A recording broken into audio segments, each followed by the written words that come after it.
በአንድ አዳር እንደዚህ ጎልማሳ ግብ ጠባቂ ህይወታችሁ ቢቀየርስ? በቃኝ እያላችሁ ተው ግድ የለም አንዴ ሞክር ተብላችሁ ለመጨረሻ ጊዜ በሞከራችሁት መድረክ 12 ሰዓት ባልሞላ ጊዜ ውስጥ ከ50 ሺህ ተከታይ ወደ 5.4 ሚሊዮን ተከታይ ያውም የሀገር ብሔራዊ ኩራት ሆናችሁ ሁሉ ማሳካት የቻለው የኬፕ ቨርዴው በረኛ ቮዚኒሃ ነው። ባርሴሎናና አርሰናል ለልቡ የቀረቡ ምርጥ ክለቦች ናቸው። ራያን አድናቆት በውስጥ የያዘ የሮድሪን ብቃት የማይክደው ነገር ግን ሜዳ ውስጥ ስንገባ እኛ ትንሽ ሀገር ብንሆንም እዚህ በኋላ ዓለም ስማችን እስኪያስታውሰን ድረስ ትልቅ ልብ ይዘን የገባ ነው ይላል ቮዚኒሃ።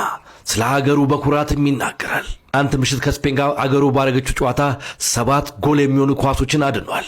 በ40 ዓመቱም ሰውነቱ አይታዝለትም ቢባልም እሱ ግን ተስፋው ሰውነት ሆኖት አገሩን ማስጠራትም ችሏል። ጨዋታው ባለቀበት ደቂቃዎች ውስጥ ኢንስታግራም ላይ 46 ሺህ ተከታይ 1.5 ሚሊዮን ተከታይ ቢኖረውም አሁን ጠዋት ላይ ደግሞ ሰበር የሆነ ሰናይ ዜና ተሰምቶለታል። 5.4 ሚሊዮን ተከታይ በኢንስታግራም ቁንጮ ላይ አስቀምጦታል። ዋንጫ ካሳየን ካስደመመን አጃይብ ካልንበት ክስተቶች አንዱ የኬፕ ቨርዴው በረኛ ቮዚኒሃ አንዱ ነው። ይህ የሚኖር ህይወት ነው። ሰላም ጋይስ፣ በጣም አስገራሚ ዜና ልንገራችሁ። የኬፕ ቨርዴው በረኛ ማለት ነው ጨዋታው ከመጀመሩ በፊት 46000 ፎሎወር ነበር የነበረው። ጨዋታው ካለቀ በኋላ ማለት ነው 1.7 ሚሊዮን። ማን ነው ይሄን ሰውዬ ሁላ ፎሎ እያደረገ ያለው? ሙሉ የኬፕ ቨርዴ ህዝብ እኮ 500,000 ነው። ሙሉ የኬፕ ቨርዴ ህዝብ ፎሎ ቢያደርገው ራሱ ማለት ነው ይሄ ሰውዬ እንደዚህ ሊመጣው አይችልም። 1.7 ሚሊዮን ጨዋታው ሲያልቅ ማለት ምን ማለት ነው? ቆይ ማን ነው ሰውዬ ፎሎ እያደረገ ያለው? በዛውም ይሄንን አካውንት ፎሎ አድርጉት እናንተም። አንተ በጣም ኢንሴን ነው። 40 ዓመቱ ነው ማለት ነው። ያ ሁላ ሴቭ አድርጎ የስፔን አሰልጣኝ ኦፍ ኮርስ ደደብ ነው ግን ማለት ነው ይሄ በረኛ በጣም ነው የሚችለው። በጣም ክሬዚ ሴቮችን ነበር እያደረገ የነበረው። ሬቲንጉንም እንደምትመለከቱት በጣም የሳተ ምን ሆነ ነው? ቆይ እንደዚህ ይቻላል እንዴ? 40 ዓመቱ ነው። በዛ ላይ ይሄ ሁላ እንቅስቃሴ ማድረጉ በጣም ፒስ ነው ማለት ነው። ኔክስት ጌም ላይም ሴቭ አድርጋችሁ የኬፕ ቨርዴው በረኛ ትናንትና ካሳየው ፐርፎርማንስ በኋላ በኢንስታግራም ገጹ እያገኘው ያለው ፎሎወር እንግዲህ ብዙዎችን እያስገረመ ይገኛል ማለት ነው። እንግዲህ ከስፔን ጋር ካደረገው ጨዋታ በፊት እንደምታዩት 43000 የኢንስታግራም ተከታይ ብቻ የነበረው ቢሆንም ከስፔን ጋር ባሳየው ፐርፎርማንስ ተከትሎ ግን በየደቂቃው እንግዲህ ፎሎወሮቹ በጣም እየበዙ እንደሄዱ ተገልጿል ማለት ነው። ገና ጨዋታው ሳይጠናቀቅ 85ኛው ደቂቃ ላይ ማለት ነው 1 ሚሊዮን ፎሎወር የደረሰ ቢሆንም ከጨዋታው በኋላ ደግሞ እንደምታዩት እንግዲህ ስቴፕ ባይ ስቴፕ እየቀጠለ 6.1 ሚሊዮን ከጨዋታው ከተካሄደ ከ10 ሰዓት በኋላ 6.1 ሚሊዮን ደርሷል ማለት ነው። አሁን ደግሞ ገብታችሁ ብታዩት 10 ሚሊዮን ደርሶ ነው የሚሆን።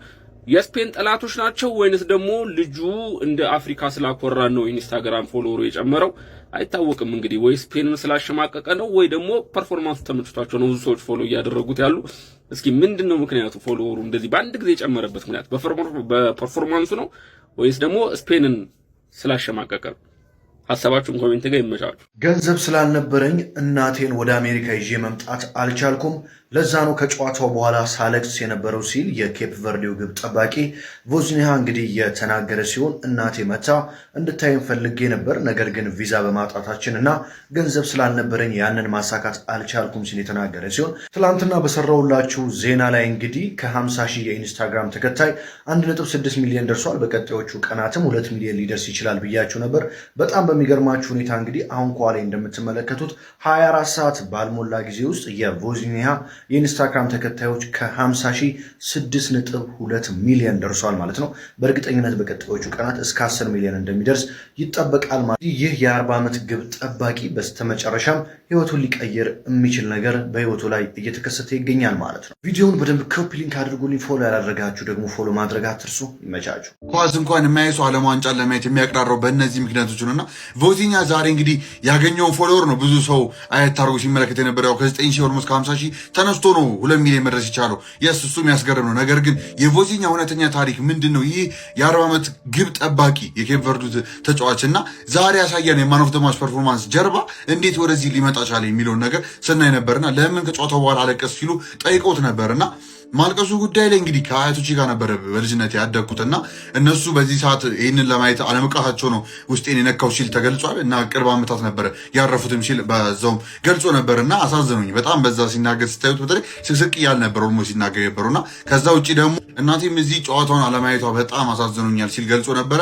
በቪዛ የመጣና ለመክፈል እንግዲህ ትንሽ ከሞቄታችን የመጣ በሰዓቱ መድረስ አልቻልንምና እሷ ለመገኘቷም ትንሽ አስከፍቶኛል ሲል ገልጾ ነበር ቮዚኒሃ። እና መጨረሻ ላይ ሲዘጋልን እንግዲህ በህይወታችን ላይ ስራ የምንሰራው እንግዲህ እንደዚህ አይነት ሞመንቶች ለመብቃት ነውና እኔ አሁን 40 ዓመቴ እንደሆነ አውቃለሁ፣ ግን የመጣሁበት አመጣጥን አረሳም ሲል ገልጿልና እስከ 25 ዓመቱ ድረስ ፕሮፌሽናል ተጫዋች እንኳን አልነበረም ቮዚኒያ እና ከዚህ አልፎ ግን የወላ ነገር አሳልፎ 40 ዓመቱ ላይ እንግዲህ ማን ኦፍ ዘ ማች ፐርፎርማንስ ለዓለም ዋንጫ ለሀገሩ መብቃት ችሏል። ስፔን እንግዲህ ፌቨሬት ከሆኑት ውስጥ እንግዲህ ባሮ ለባሮ እንዲጠናቀቅ ከማድረጉም አልፎ ማለት ነው እና ምን ሲል ነበር የገለጸው? በስተመጨረሻም ይሄ ሁላ ለመጣሁበት መንገድ ይሄ ትልቅ የሆነች ሪዋርድ ናት ብዬ አስባለሁ ሲል ገልጿል። እና ያ የሚገርም ታሪክ ነው በቮዚኒያ ሲራ። በሌላ ደግሞ በሴንተር ባኩ ሮቤርቶ ሎፔዝ የሚለውን አየት አድርገን እንምጣ እስቲ።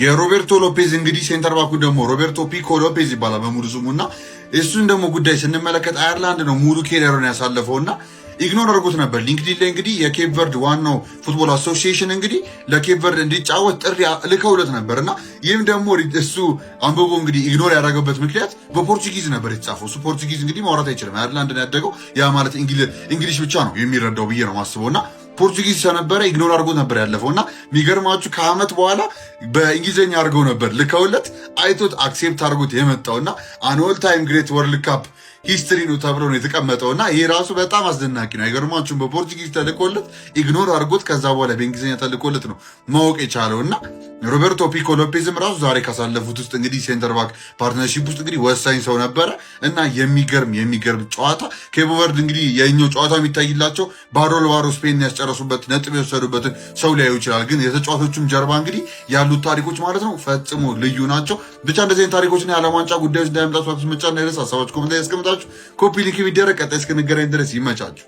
የኬፕ ቨርዴ ሴት ደጋፊዎች ዛሬ ከፍተኛ ትኩረትን ነበር የሳቡት። ኬፕ ቨርዴ ታሪክ ነው እየሰራችው። ከስፔን ጋር አቻ በተለያየችበት ጨዋታ ላይ ላሚን ያማል ተቀይሮ ነበር የገባው።